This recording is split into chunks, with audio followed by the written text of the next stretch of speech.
안녕하십니까? 헬렌 간호사입니다.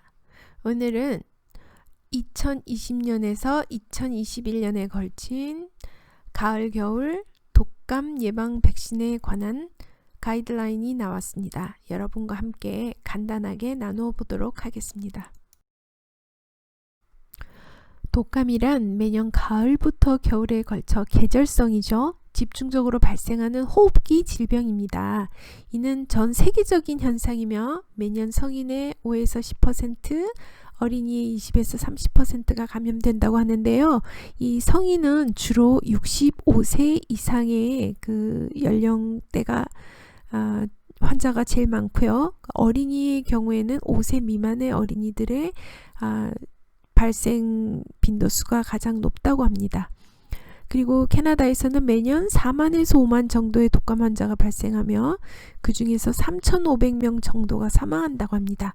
참고로 캐나다의 인구는 3,700만입니다.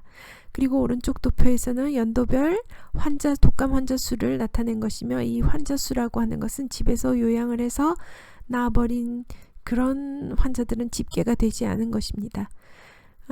그리고 원인이 되는 균은 인플루엔자 A, B, C 그리고 D 이렇게 네 가지가 있고요. 그 중에 A와 B가 계절성 독감 유행을 만든다고 합니다. 그래서 우리가 접종받는 백신은 주로 이 인플루엔자 A와 B를 대상으로 해서 만들어지는 것입니다. 살아가면서 한 번쯤 독감에 걸려보셨죠? 그래서 독감이 어떤 증상을 일으키는가는 우리가 익히 알고 있는 것들이지만 아래 한번 열거해 보았습니다. 이것들 모두가 한꺼번에 다 증세로 나타날 수도 있겠지만 그것보다는 이 중에 몇 가지들이 조합되어서 우리가 독감에 걸렸을 때 증세로 나타나게 되는 것입니다. 그 증세의 심함과 가벼움 정도에 따라서 감기로 분류할 수도 있고요. 독감으로 분류될 수도 있는 것입니다. 독감의 치료 방법은 원인을 치료하기보다는 나타나는 증세에 따라서 그 각각의 증세에 대처하는 방법으로 치료를 하게 됩니다. 기저질환이 없는 젊은 분들의 경우에는 수분을 충분히 섭취하고 그리고 휴식을 많이 취함으로써 그 치료가 자연 치료가 될 수도 있지만, 그렇지 않은 분들은 약품의 도움을 받아야 되겠죠. 아무리 처방전 없이 살 수 있는 약이지만 의사의 진단과 처방, 오버 더 카운트 메디케이션도 의사가 처방할 수 있어요. 이 약을 드십시오 하고 그 의사의 지시에 따라서 약을 복용하는 것이 바람직하다고 보겠습니다.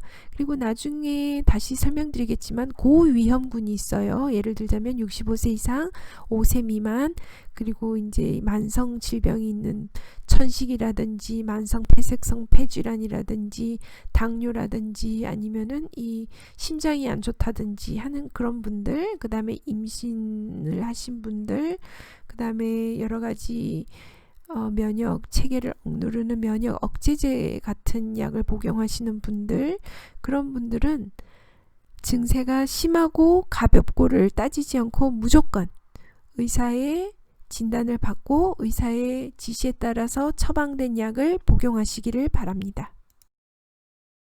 우리가 독감에 걸렸을 때 자가치료를 하던 의사의 지시에 따라 치료를 하던 대부분 일주일 정도면 증세가 호전되기 시작해서 평균 2주일 전후로 해서 증세가 없어진다고 해요. 하지만 이 치료 중에 다음과 같은 증세가 나타나면 생명의 위험이 있을 수 있기 때문에 반드시 응급실을 찾아야 해요. 패밀리 닥터 아니고요, 오피스 아니고요, 워킹 클리닉도 아니고 이머전시 룸을 찾으세요. 어떤 때냐면요, 숨이 막 차오르고 호흡이 곤란해요. 그 다음에 가슴이나 복부에 통증이 있고요, 그 다음에 압박감이 막 생겨요. 막 짓누르는 것 같은. 그리고 갑작스럽게 어지러움이 생겨서 그 어지러움이 좀 지속이 될 때, 그 다음에 심한 구토가 한 번이 아니고 몇 번씩 계속될 때, 그 다음에 혼란스럽거나 혼동스러울 때, 그 다음에 증세가 호전되는 것 같더니 다시 기침이나 열이 심해질 때, 이거는 폐렴으로 진행되고 있는 징조예요. 그래서 빨리 응급실을 찾아서 적절한 치료를 받아야지만이 후유증이 많이 남지 않고 빨리 낫게 되니 이럴 때는 얼른 응급실을 가시고 누가 운전을 해줄 수 없으면 911을 불러서 가시길 바랍니다. 그리고 이 911 사용비가 있어요. 온타리오에는 45불 정도 있는데요. 이 다음에는 이 911의 가격이 주별마다 다르다는 것도 여러분 아시고 계시는지 모르겠어요. 다음에 시간이 나면 그것도 한번 해보기로 할게요. 감기와 독감을 구별하는 법. 이것은 정말 어려워요. 대부분 비슷한 증세들이지만은요, 감기는 그것들이 좀 가벼워요, 증세들이. 근데 독감은 심해요. 뭐 근육통도, 감기는 있을 수도 있고 없을 수도 있고, 있어도 약간 가벼운 정도. 그렇지만 독감은 아주 아파요. 그런데 굉장히 특징적인 것 한 개가 발열이에요. 고열이 나는 거예요. 독감은 정말 높은 열이 나요. 39도에서 40도에 이르는 아주 높은 열이 나는 거예요. 그리고 그 열이 순간적으로 났다가 약을 먹었다고, 해열제를 먹었다고 금방 떨어지지 않아요. 적어도 한 3, 4일 정도 지속이 되죠. 그래서 이게 아주 위험하기 때문에 이런 고열이 났을 때는 그냥 집에 있는 해열제를 먹고 버티지 마시고 반드시 의사 선생님, 패밀리 닥터하고 상의를 하세요.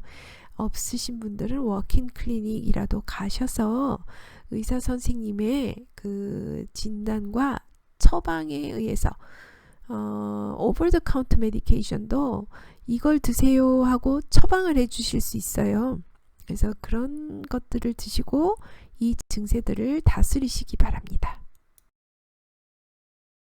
지금 2차 대유행의 징조가 보이고 있는 코비드-19에 대해서 잠시 언급을 하고 지나가겠습니다.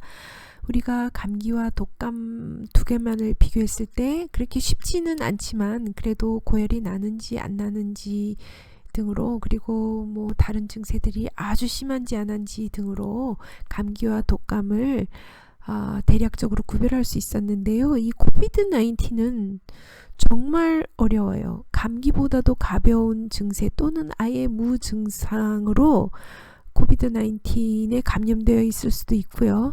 또는 독감보다도 훨씬 더 위중한 상태로 목숨을 잃게 되는 그런 지경까지 갈 수도 있는 게 코비드-19이라서 내가 어떤 증세, 감기나 아니면 발열 증세가 있고 약간 소화가 잘 안 되고 구토 증세가 있었을 때 이것이 감기일지 아니면 독감일지 코비드일지가 아주 애매해요. 단 내가 고열이 나지 않았다면 감기 아니면 코비드, 아주 고열이 났다면 독감 아니면 코비드, 이런 식으로 되겠죠. 그래서 우리가 병원에 아주 심각한 증세로 입원을 했을 때 여러 가지 테스트를 진행하면서 시간을 끌게 되는 것을 줄이기 위해서라도 독감 예방 접종을 했다면, 코비드-19에 아직 예방 백신은 우리가 이용할 수가 없어요. 아직 나오지 않았어요. 그렇지만 독감은 이용 가능하기 때문에 그 주사를 맞음으로써 우리가 룰아웃 한다 그러죠. 일단 내가 주사를 맞았는데 독감 같은 증세가 났다. 그러면 바로 코비드-19에 준하는 치료를 받을 수가 있겠죠. 물론 검사도 병행하겠지만요. 그래서 지금 캐나다 정부에서는 독감 예방 접종을 하실 것을 권장하고 있습니다. 캐나다에서 현재 사용 승인된 독감 백신의 두 부류가 있는데요. 그것은 하나는 이 인플루엔자 균을 배양을 시킨 다음 백신의 형태로 만들기 전에 비활성화시키는 거예요. 그야말로 균을 죽여서 비활성화시킨 인플루엔자를 우리 몸에 근육에다가 주사 형태로 접종하는 것이 하나 있고요. 나머지 다른 하나는 배양한 후에 균을 약화시켜서 우리 몸에 직접 살아있는 균을 넣어주는 그런 활성화된 백신이 있어요. 이 활성화된 백신은 주로 우리가 네이저 스프레이 백신이라고 코에 이렇게 분무를 해서 접종을 하는 그런 형태로 되어 있는 백신입니다. 그리고 이 예방주사들은 섭씨 2도에서 8도 사이에 보관되어야 하고요. 이것이 상온에 노출되면 아무래도 이 백신이 단백질을 기본으로 해서 만들어진 것이다 보니 변형이 되어서 우리 몸에 안 좋을 수가 있습니다. 부작용이 생길 수가 있겠죠. 그래서 이것은 반드시 2도에서 8도씨 사이에 보관을 해야 합니다. 지난번 슬라이드에서 독감 예방 백신에는 두 부류가 있다 그랬죠. 활성화된, 즉 살아있는 백신과 비활성화된 백신이 있다 그랬죠.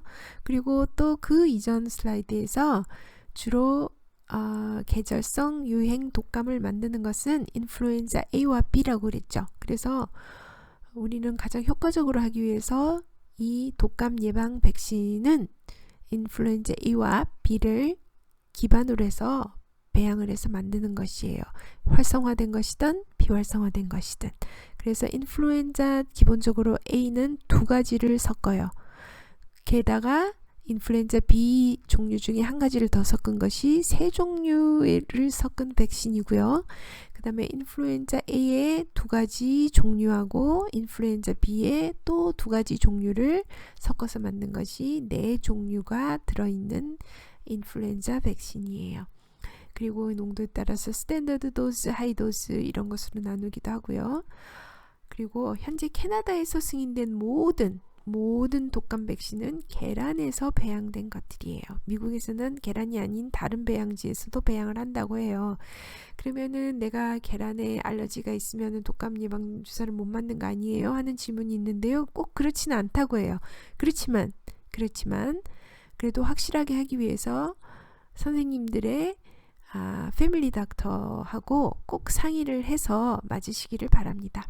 그리고 이 독감 예방 접종은요, 접종 후에 평균 2주일이 걸린다고 그래요. 무엇에 2주일이 걸리냐면요, 우리 몸이 그 백신으로 인해서 면역 체계가 딱 훈련이 되어서 그 병균이 진짜 들어왔을 때 효과적으로 대처할 수 있는 기간은 2주일이 소요된다고 합니다. 그러니까 예방 접종은 빨리 할수록 좋겠죠.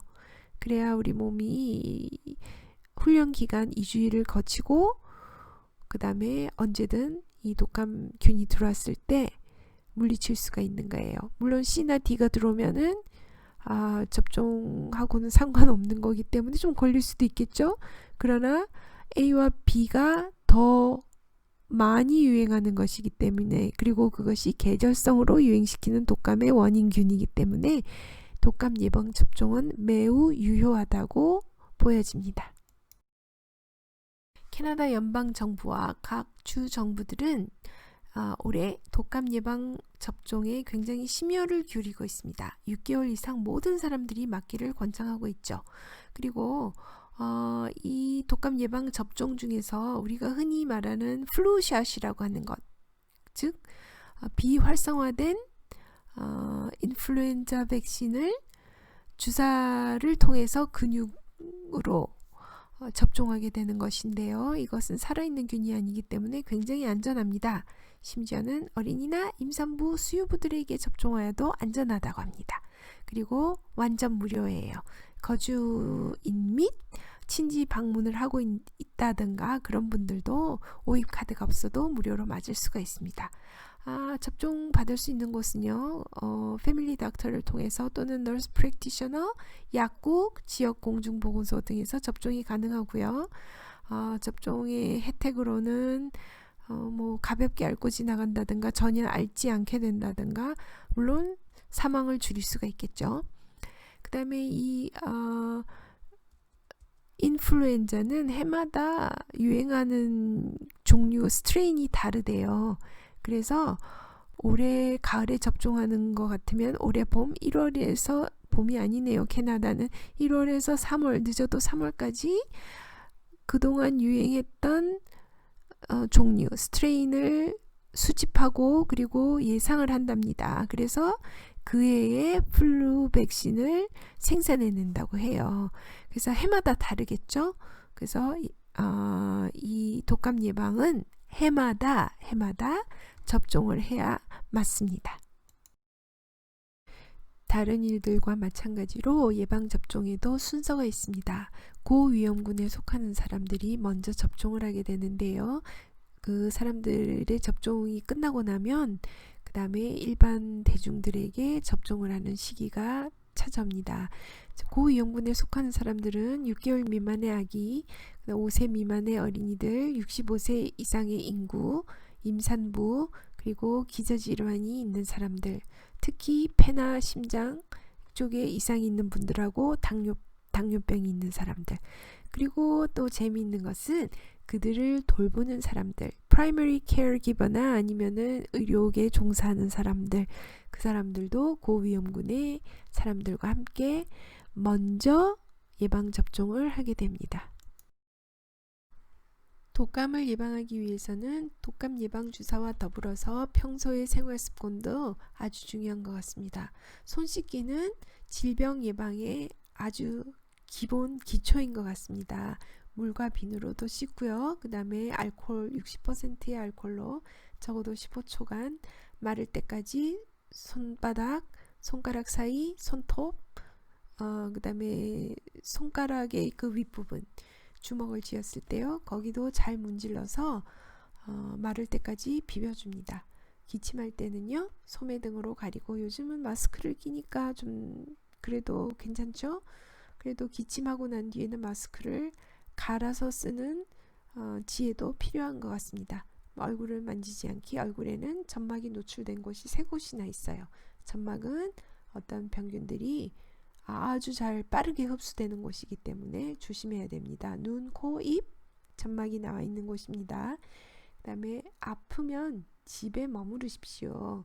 아프지만 이건 가야 되겠다, 학교를 가야겠다, 아프지만 뭐 시장에 가야겠다 이러지 마시고, 나의 몸도 휴식을 취하면 빨리 나을 뿐더러 다른 사람도 나의 질병으로부터 보호를 해주십시오. 그리고 내가 집안에 있을 때, 꼭 회사 무슨 가게 아니라도 집안에 있을 때 자주자주 항균제로 문 손잡이라든지 전화기라든지 가족들이 공동으로 쓰는 어떤 곳의 표면들, 식탁이라든지 책상이라든지 전화기 등의 표면을 자주 소독해 주십시오. 여러분, 2020년과 2021년에 걸친 가을과 겨울은 전 세계적으로 너무나 중요한 시기인 것 같습니다. 특히 건강에 관해서요. 경제도 그렇겠지만은 환절기에 따른 감기 증상과 또 독감 유행 시즌이기도 하고요. 그 다음에 코비드-19의 2차 대유행이 예상되는 시기이기도 합니다. 이 시기를 건강 관리 잘 하시고, 그 다음에 손 씻기 자주 하시고, 표면 소독 잘 해주시고, 아주 건강하게 지내시기를 진심으로 기원합니다. 모두 건강하십시오.